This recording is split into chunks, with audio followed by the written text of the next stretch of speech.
You've called yourself lazy so many times, it started to feel like a fact about who you are. The unfinished project sitting in a folder you haven't opened in months. The message you've been meaning to send for weeks. The version of your life you keep saying you'll start building soon.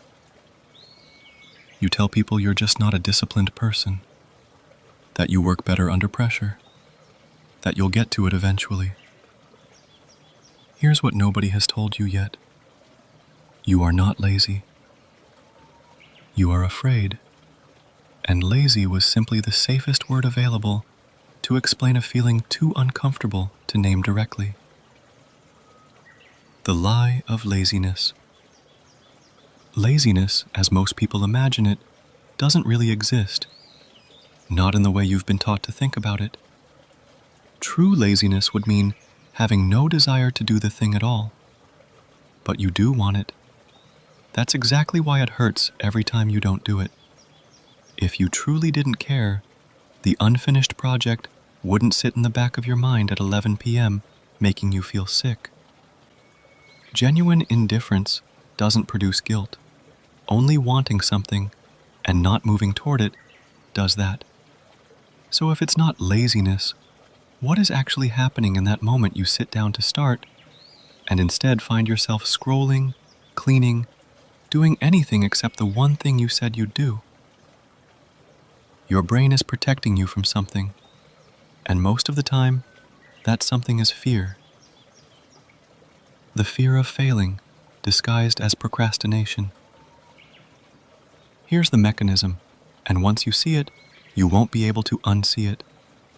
As long as you haven't really tried, haven't submitted the application, haven't posted the video, haven't sent the message, you get to keep a comfortable, protected belief. If I actually tried, I probably would have succeeded. The moment you try and it doesn't work, that comfortable belief dies. You now have real evidence instead of a hopeful guess.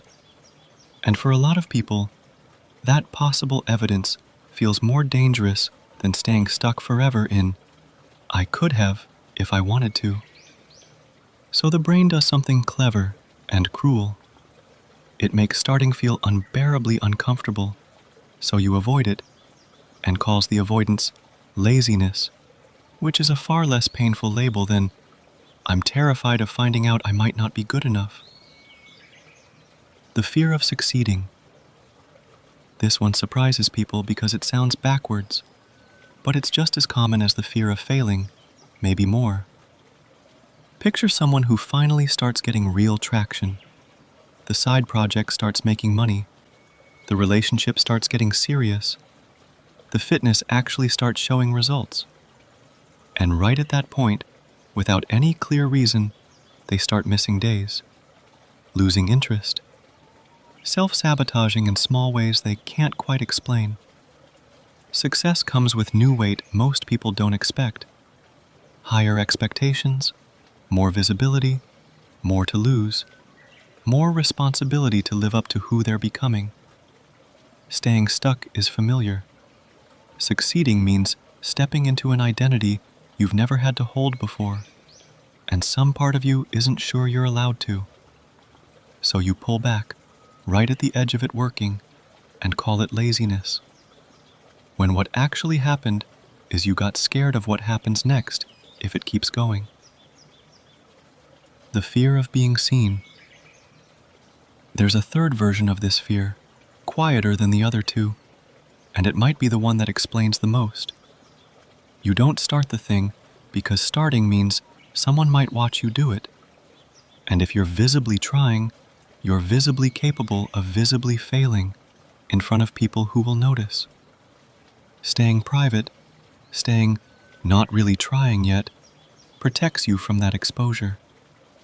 Nobody can laugh at the video you never posted. Nobody can judge the business that never launched. Nobody can watch you fail at something you never publicly attempted. This is why so many people are far more disciplined in private than they ever let themselves be in public. The fear was never about the effort. It was about being watched while making the effort. Why just push through it doesn't work. This is why all the generic advice, just be disciplined, just push through it, just do it, fails so often for people stuck in this exact pattern. You cannot logic your way out of a fear response using willpower alone, because fear isn't a logic problem.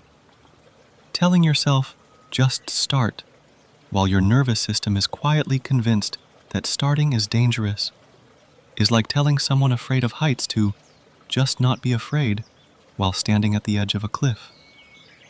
The advice isn't wrong exactly, it's just aimed at the wrong part of the problem. What actually works is smaller and far less dramatic than most people expect.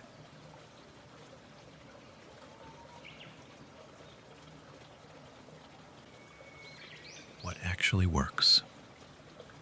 The fear doesn't need to disappear before you act. It needs to shrink to a size you can move through, and it shrinks through exposure, not through motivation. Picture the task you've been avoiding. Instead of trying to do the whole thing, the entire project, the entire workout, the entire hard conversation, you commit to 2 minutes. Just open the document. Just put on the shoes. Just send the first sentence. This works for a specific reason. Fear is loudest right before you start, and quieter the moment you're actually inside the action. 2 minutes in, you are almost never still as afraid as you were sitting outside the task, imagining it. Do this enough times, and something shifts. Not because you became fearless, you didn't, and you probably never will be. But you'll have built enough evidence from all those 2-minute starts that you can move through the fear instead of waiting for it to leave first. Take the word back. So here is the reframe, and it matters more than it sounds like it should. Every time you've called yourself lazy, you were actually describing something closer to courage under construction. A person who wants something enough to feel the fear of reaching for it, even if they haven't yet found the will to move through that fear consistently. Lazy people don't feel guilty at 11 p.m. about the thing they didn't do. You do. That guilt is proof you were never lazy in the first place. It's proof you cared the entire time, and simply hadn't yet learned that the fear was allowed to come with you into the action, instead of being a wall stopping you from reaching it at all. You're not lazy. You were just afraid. And now you know what to do with that.